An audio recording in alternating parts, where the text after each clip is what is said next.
Each era produced a larger-than-life woman. In the 1920s, Mae West was the one who did that. In the 1940s and 50s, it was Marilyn Monroe. Within the last couple of decades, it was Madonna. But the first one to do this, the one to start it all out, this particular phenomenon, was Lillian Russell.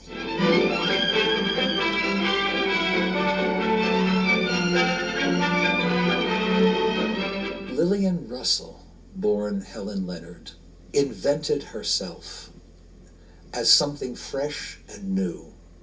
She must have been a very intelligent woman. Lillian Russell is important to remember as an actress because she really broke through a lot of barriers in kind of all aspects of her life. She was a star before public relations people could take a twerp off the street and turn that person into a star. She earned it. She had the talent and the beauty and the grace.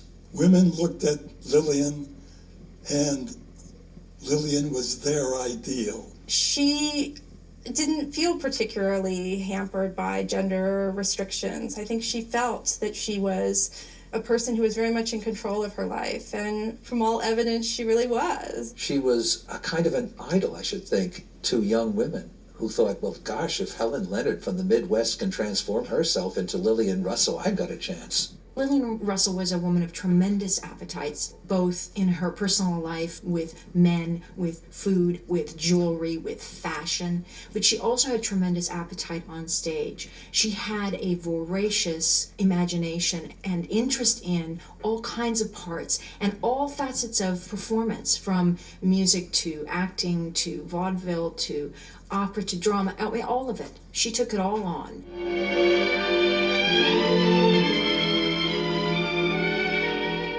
Lillian began her career at the same time that the concept of the new woman was just beginning to develop. And you have the feeling from everything you read and know about her that she had a very deliberate sense of how to break out of the mold and do things that 19th century women didn't do.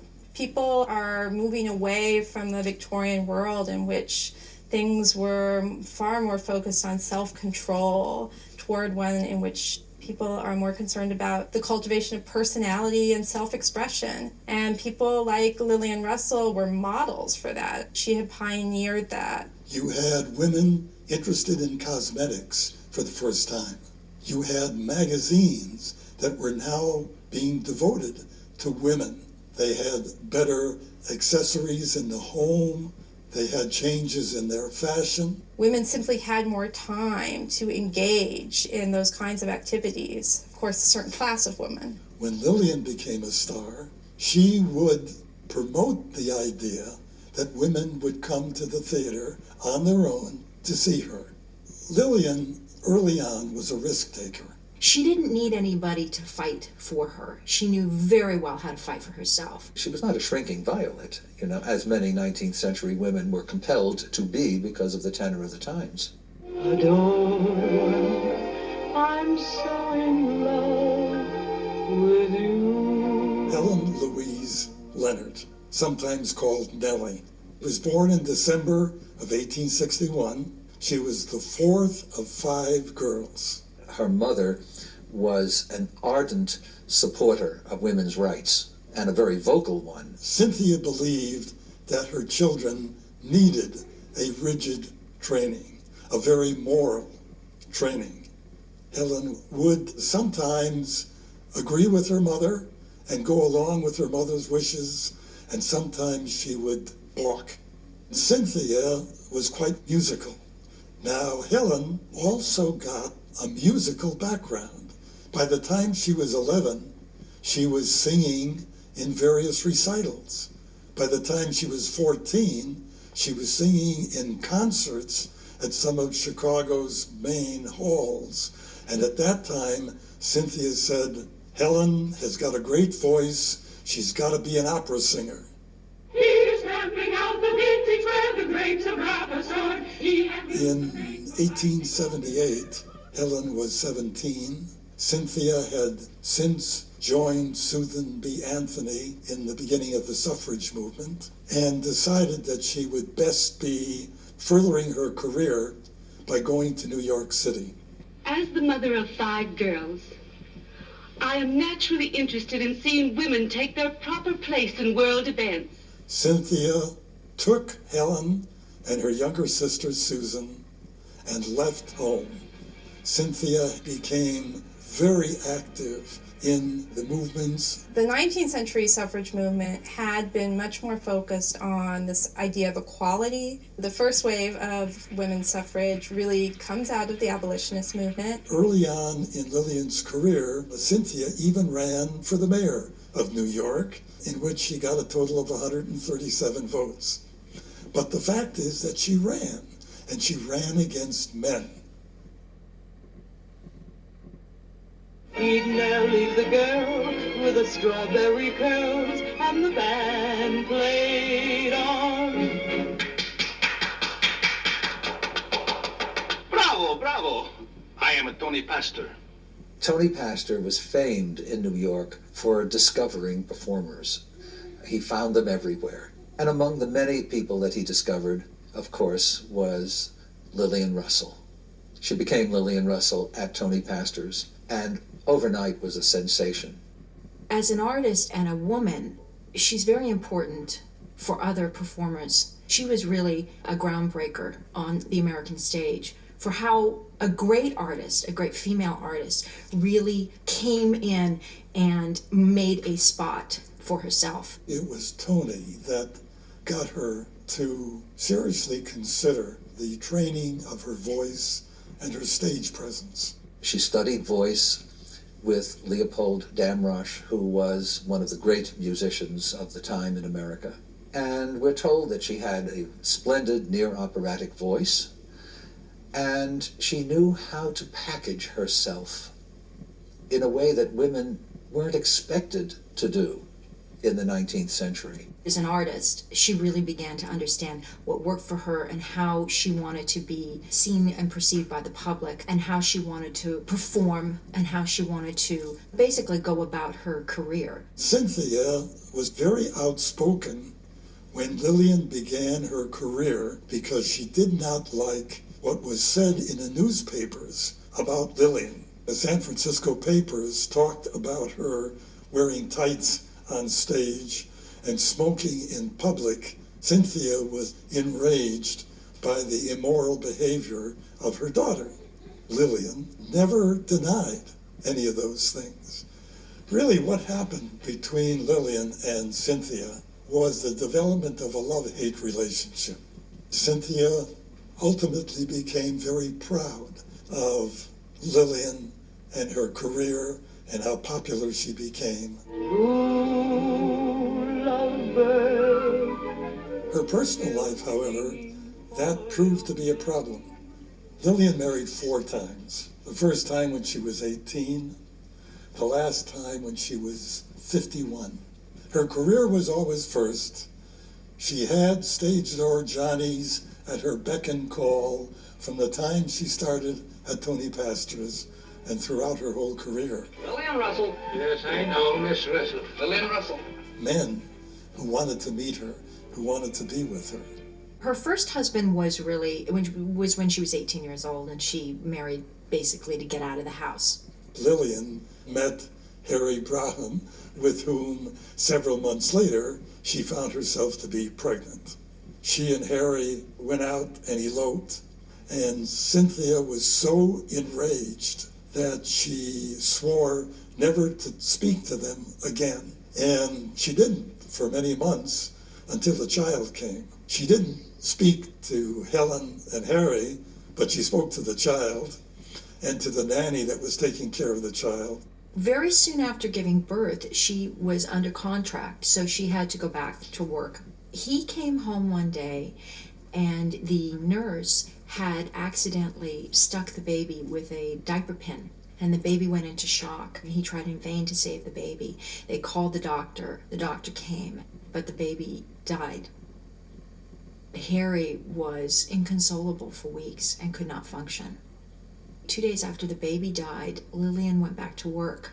Lillian was driven to be a performer, and nothing was going to prevent her from doing it, not even the death of her child. And then she met Edward Solomon, who was a composer and conductor. And they went off to England together, she and Solomon, to work with Gilbert and Sullivan. That had been a great dream of hers. When that blew up, as a lot of Lillian's relationships with theater managers did blow up, she was very tough on them. Solomon and Lillian did not get married in England. They lived together. She had a child, Dorothy. By that point, Harry had petitioned to divorce her. They divorced and she married Edward Solomon. Again, that relationship ran aground. Their marriage really lasted until 1894, although they separated 6 months after the marriage. Mainly because he was a bigamist. He had married her, but forgotten to divorce his first wife. After she married Signor Perugini, whom she had fallen in love with, playing in the same comic opera together, she would continue on playing cards all night with her friends, and Perugini, whose real name was Jack Chatterton, couldn't deal with that. And the relationship between the two deteriorated very quickly. Lillian Russell had two very good friends, Diamond Jim Brady and his great friend, Jesse Lewison. They were great squires and friends of Lillian Russell. Jim, stand over there so Lillian can sing to him. Lillian, this is Jim Brady, the famous Jim Brady. Very happy to meet you, Mr. Brady. Even before Jim Brady became friends with Lillian, he was a great patron of the arts and was known as the Knight of First Nighters. He would appear at every first nighter of every dramatic show on the New York stage. And he had done this for many years. One opening night, he saw Lillian, and that was the beginning of a friendship that lasted more than a decade. The center stone, Jim, is 12 carats. It was part of the Chadwick collection and was originally set in the crown of Louis XVI of France. I suppose he lost it when he lost his head. How much? And don't forget, my name is Brady, not Louis XVI. Brady did give Lillian a lot of diamonds. Also, the renowned bicycle that had diamonds on it that Lillian used when she exercised in Central Park had been given to her by Jim Brady. The two of them had a great deal of fun. They loved to eat, and they loved to have eating contests. There seems to be some possibility that maybe Diamond Jim Brady was a lover of Lillian Russell. I have never seen any genuine evidence of that whatsoever. I just think that they amused and engaged each other. I hear she's going to be married soon. Oh, yes? To whom? Well, she's been seen a lot lately with Jesse Lewison. Oh. Well, she couldn't get a nicer fellow. Jesse's a great friend of mine. Lillian and Jesse had fallen in love, and they had an affair that lasted almost this whole time. Near the end of this particular relationship, Jesse Lewison and Edna Macaulay, a young theater actress, fell in love, and several months later, they married.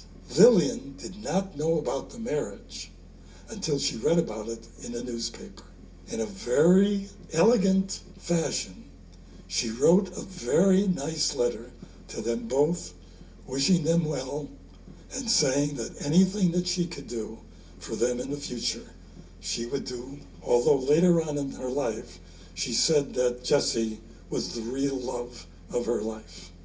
It was the final marriage to Alexander Moore that really stuck. It wasn't until Alexander Moore where, in effect, you had a marriage of equality.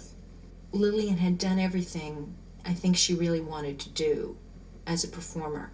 And her voice was beginning to wane. Her interests were beginning to be more outside the theater. And so she really had the time to devote to that marriage. And she really did devote the time to that marriage. They traveled around a lot together. And she began to build a second life outside of being a performer.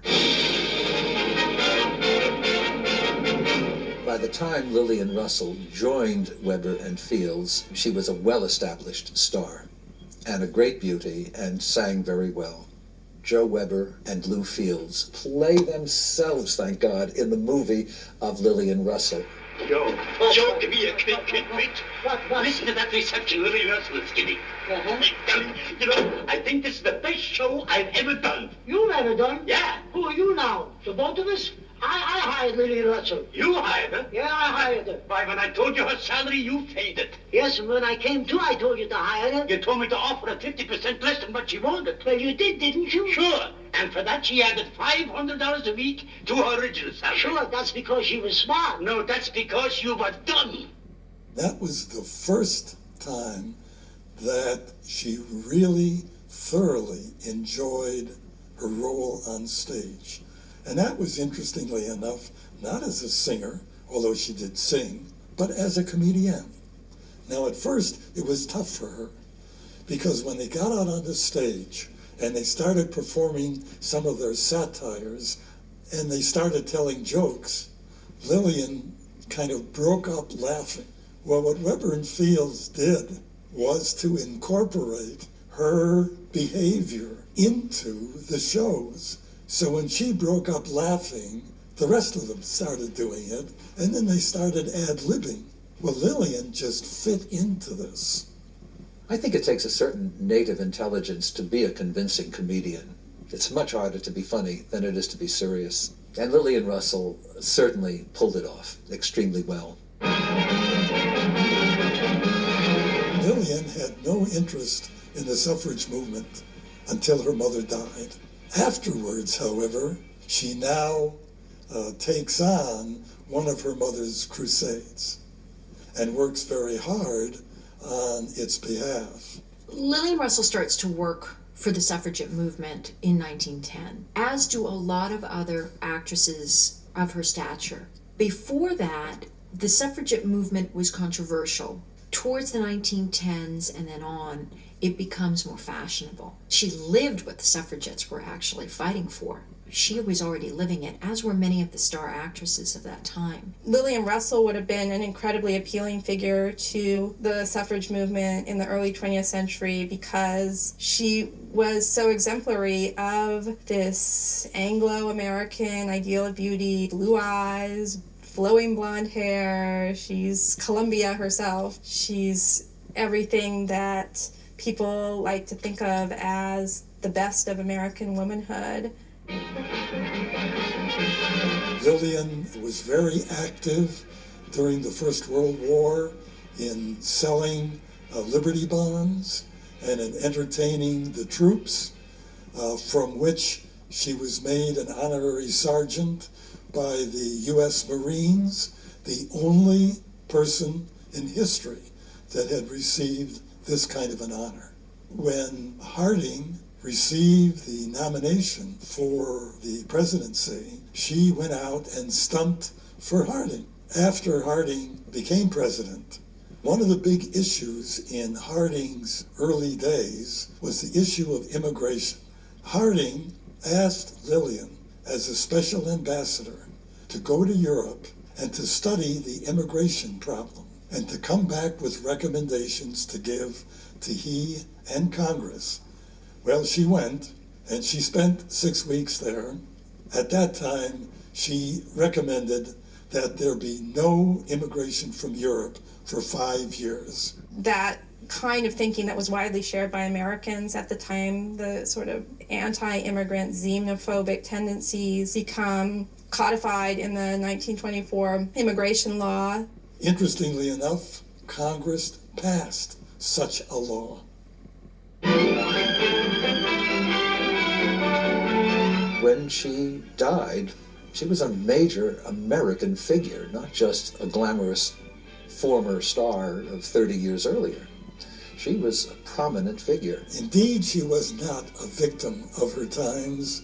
She was an embracer of her times. Her name became the metaphor for the presence of a powerful woman, for feminine beauty in America and the glamour of the stage in a way that no woman up to that time had ever experienced. Am I your blushing little rosy?